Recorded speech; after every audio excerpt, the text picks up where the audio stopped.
Come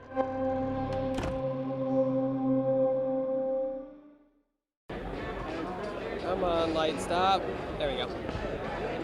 Hi, I'm Rani Tucker. I'm the creative director of Bleeding Edge. So, Ronnie, talk about what you announced here at E3. Yep. Yeah, super exciting. We've been building this game for a little over 3 years with a really small team. Started with about, 6 people or something. We had on average around 15 people, so tiny team. And this was before the acquisition and all that. And we were kind of, we'll just do this little experiment, see if we can get multiplayer melee combat, like a brawler, to work. And then we'll see what happens. And we went from that to announcing on the E3 stage. So it's crazy. So people are familiar with arena shooters. Obviously, Overwatch is huge, but that's at its core is a shooter. This is not at its core a shooter. Yeah, absolutely.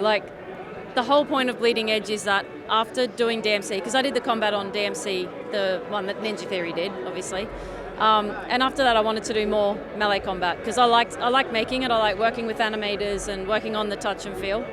But what I play at home is team-based multiplayer. So I was like, where is this game, right? It doesn't exist really.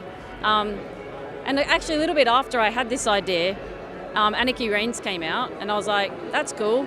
That's totally what I want to play. But it wasn't as team-based as I wanted to play because I like playing support. So yeah, that's kind of where it started. So talk about, you guys have a lot of colorful characters and they all have their own unique play style as well as mode of transportation, it seems, too?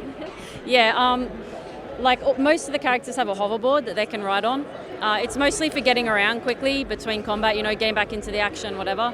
But a few of the fighters have their own kind of mode of transportation. So Buttercup's one, she can kind of turn into a motorbike. There's Maeve, who's kind of like this old lady with a kind of like a floating ball that works as her walking frame, and she can kind of jump on that to ride it. But yeah, most of the characters ride on a hoverboard that you customize and stuff. Talk about the overall design of the gameplay. So I saw some characters do have things they actually shoot. Some do brawl. Do each characters have a set of 4 skills and a basic attack ability? Yeah, essentially. So every character has 3 special abilities and 2 supers to pick from, which you can choose when you pick your character. And then they've got basic attacks. So for a ranged character, your basic attack is going to be shoot, and for a lot of them you can just kind of hold the button down, but you lock on the same as shooting with guns with Bayonetta or Dante or something. And then for the melee characters, they have combos on their basic attack button. How did you go about balancing a game like this? I spoke to a little before the interview talking about when you're hitting someone with a melee ability, they're locked in a stun. And we see it in fighters a lot, but if they're locked too long, it becomes not fun and frustrating. How did you balance that with the combat in your game? That was one of the biggest challenges that we faced at the beginning of the game. And that was the thing that we wanted to solve in prototyping before we said, this game's going to work. So it's kind of a mixture of making sure that there's breakout points from kind of being stun locked, but not too many. So we've got a stamina bar that kind of limits how many evades you can use. So the attacking character gets kind of hit frame control, and then the defending character can use defensive special moves or evades to break stun lock. I actually was a big fan of DMC. I loved the world, the story, and the combat. What did you take from that game that you've applied into Bleeding Edge? I think a lot of it's just kind of the fluid feel, making the combat feel like a kit of moves that you can use and experiment with and sort of be creative with in your own way.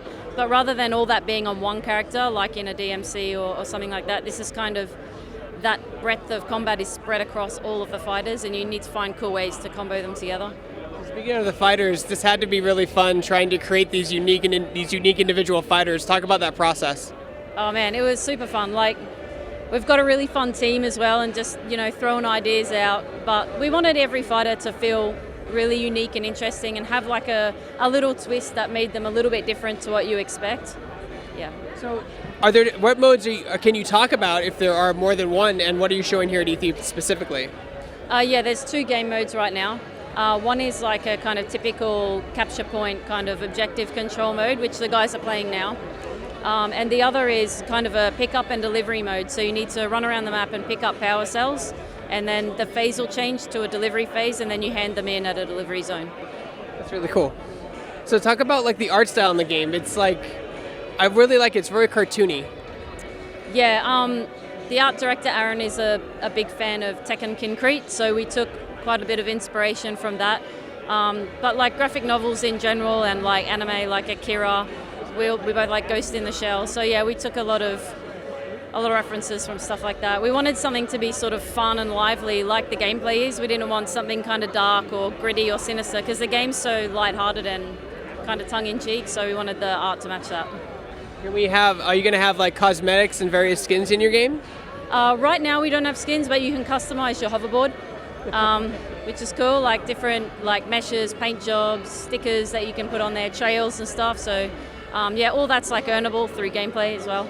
Is it going to be free to play or pay to play?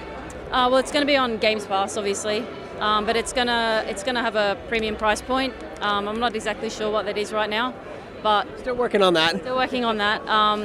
But yeah, like then everything in the game right now you just earn for free through playing. And then when is the game coming out, and what platforms will it be on? I know it's obvious, but I have to ask. Right now we're just focusing on the technical alpha, so that's starting on the 27th. And it'll just be on Xbox One for now, but we will launch on PC as well.